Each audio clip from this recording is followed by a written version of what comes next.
So this question says that simplify the following expression fully. So when we are dealing with fractions, guys, I want to warn you on this. You need to be very, very strategic and very, very careful here, because these questions are very, very tricky. They didn't just put these 5 marks for no reason. They know that a lot of you will commit a lot of mistakes if you don't do this kind of question strategically. You're going to go far whereby you're not going to simplify this in a correct way.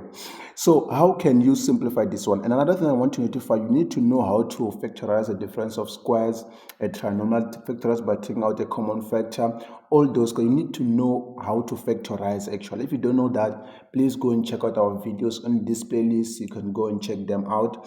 I've give the basics about it. On this, I'm just going to focus on solving them. So if you pay attention here at the top, we have at the numerator, we have a sum of squares, sum of squares.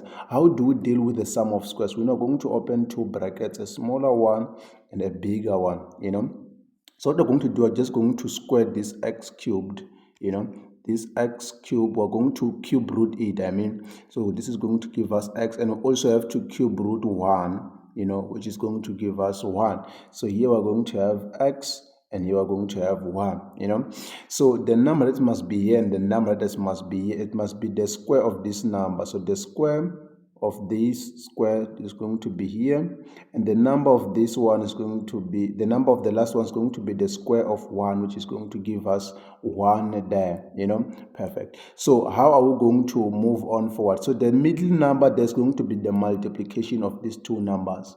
So when you multiply x with 1, it's going to give you x. So what about the sign? For the sign, we use what we call the SOAP method, which states for the same. So we're going to have the same sign as this one, and then you are going to have the opposite, and here we're going to always have the positive. If you don't know how to do this, please go and check out our previous videos. I have explained this.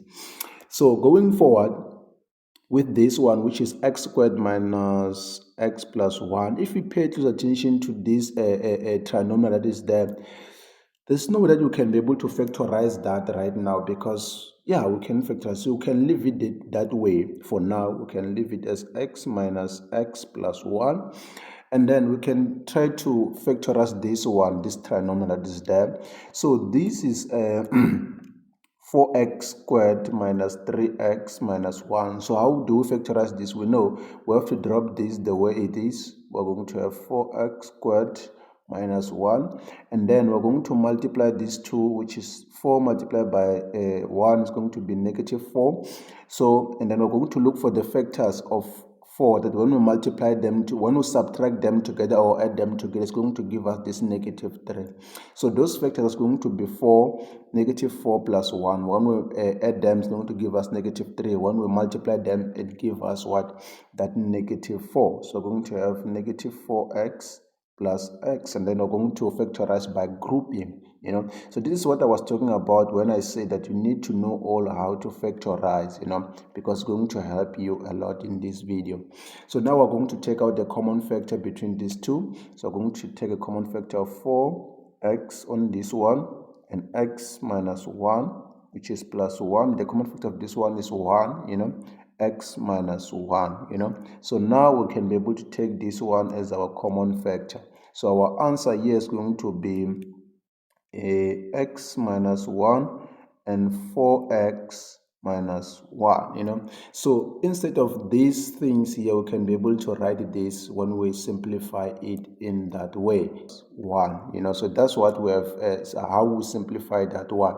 So going forward, we're going to divide this one with 4x plus 1, so if you pay close attention, there's something that cancel each other out here. This is going to cancel this, and this is going to cancel that one. So what is going to be left here is going to be left with x plus 1 minus x minus 1, so from here on, what can we do? X minus plus 1, we can multiply with this negative 1, you're going to get negative x, and we'll multiply with this, you're going to get positive 1, so from here on, we can add the like terms. This and this is going to cancel each other out, and 1 plus 1 is going to give us 2. So this is the answer for this question.